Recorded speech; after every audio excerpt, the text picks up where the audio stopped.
الحمد لله رب العالمين ومركل iyo barnaamijkeeni soo koobida iyo korfeynta buugta xukroorsi waxaan maanta wadaag doonaa buugga la yiraahdo The Art of Thinking Clearly fanka oo fikirida si cad yani si clear loo fanka oo fikirida macnaha su'aal sax noqonaysa wax soo saaray qoraaga la yiraahdo Rolf Dabelli waa qoraa dalka u dhashay Switzerland oo Swiss waa qoraa luqada kala duwan wax ku qora buugtiisa ay kamid yihiin buugta caalamka ugu iibsiga badan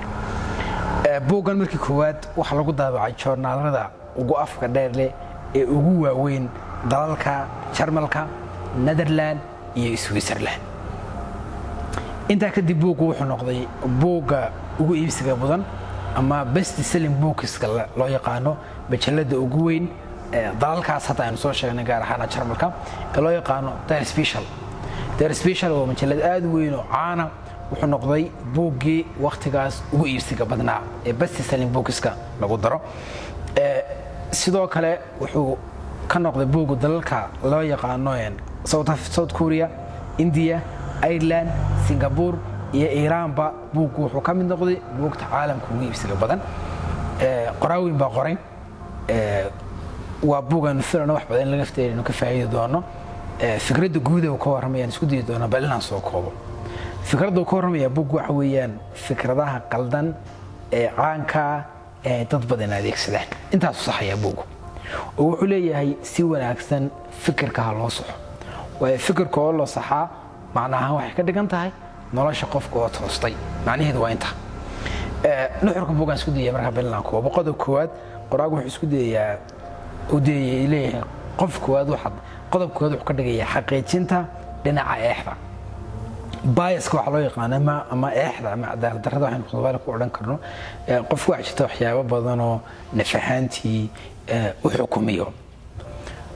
وحلاقيها وحيابهاس وحقف حكوميه تكل بين بوتاجن تحي وحياب بضنو عداد الرو قسميه سيدي عيها كدون وقف كانوا وحي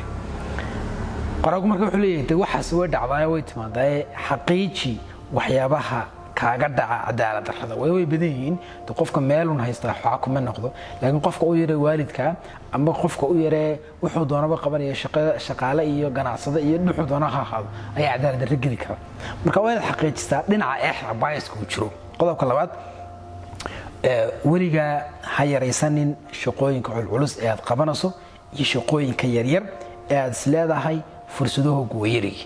وحكا استطاع أدسلادها فرصدوه ويرتهي وحلقيا با إن فرصدوه أي بدنتهي بركا حلوه قراءه هاي ريسانين وحيابها يرير أدسلادها فرصدوه قويكوبانتهي قدوك استحاد واحد حقيقي جسا لباعتضا وين الحقيقي جسا لباعتضا حقيقي جنتا لأنه وين تقول حقيقي جسا دسكو ديدو وحيابا بدن نفتو دينا تكاقون قادو وستركا تكاقون قدوك أفرادو ينا تقودو كشو dadku waxay isku dayaan inay iyagoo aan fikirin bay isku dayaan inay shay guda galaan dadna markay galaan bay ku fashilmaan marka qoraagu wuxuu leeyahay isku day adigu inaad intaanad gelin ka hor aad ka fikirto aad isweydiiso waxyaabo badan marka ku muhiima qodobka xiga waa isku geynta iyo isku dardarida arrimo badan waxyaabo marka doonayna wax ka sho arrimo badan oo kala duwan isku geyso oo kuwa kala jarto qaarna aad kala geyso marka waa mid muhiima qodobka lixaad maaha wax la yiraahdo laakiin waa sida loo yiraahdo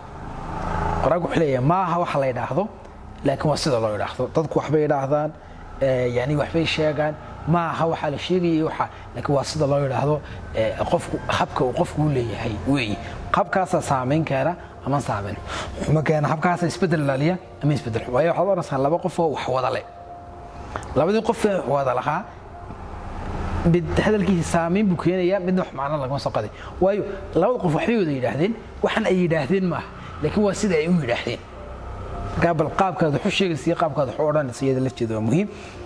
قodobka ku xiga toddobaad wuxuu qoraagu hadii aanad xalka qayb ka ahayn dhibaatada ayaad qayb ka tahay aan ku celiyo hadii aanad xalka qayb ka ahayn dhibaatada ayaad qayb ka tahay waayo ma jirto option ama qoyb yani shay kale oo saddexaad oo labada mid aan ahayn walkii barafseerka waa labada mid weeyaan waa inaad xalka qayb ka tahay haddaan xalka qayb ka ahayn dhibaatada ayaad qayb ka tahay marka isku day inaad xalka qayb aad ka noqotid adigoo fikirkaaga iyo toognaantaada kaga mid noqonaya marka qodobka 8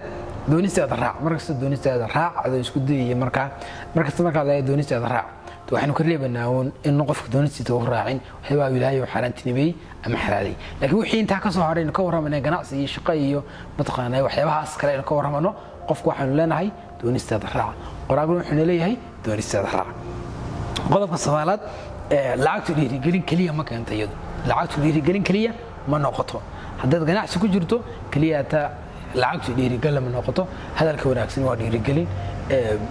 mataqaanaa qofka oo wax uu ku wanaagsan yahay loo sheego waa dhiirigelin qofka oo fursad u haysto sidoo uga faa'iideysan lahaa loo sheego waa dhiirigelin qofka oo wax xun oo isagu arkin lagala taliyo waa dhiirigelin qofka oo wanaag loo sheego waxyaabo badan ma noqon kara dhiirigelin laakiin lacagta kaliya dhiirigelin ma noqoto ogowna lacagtu waa material sometimes bay xal tahay laakiin markasta iyadu xal ma aha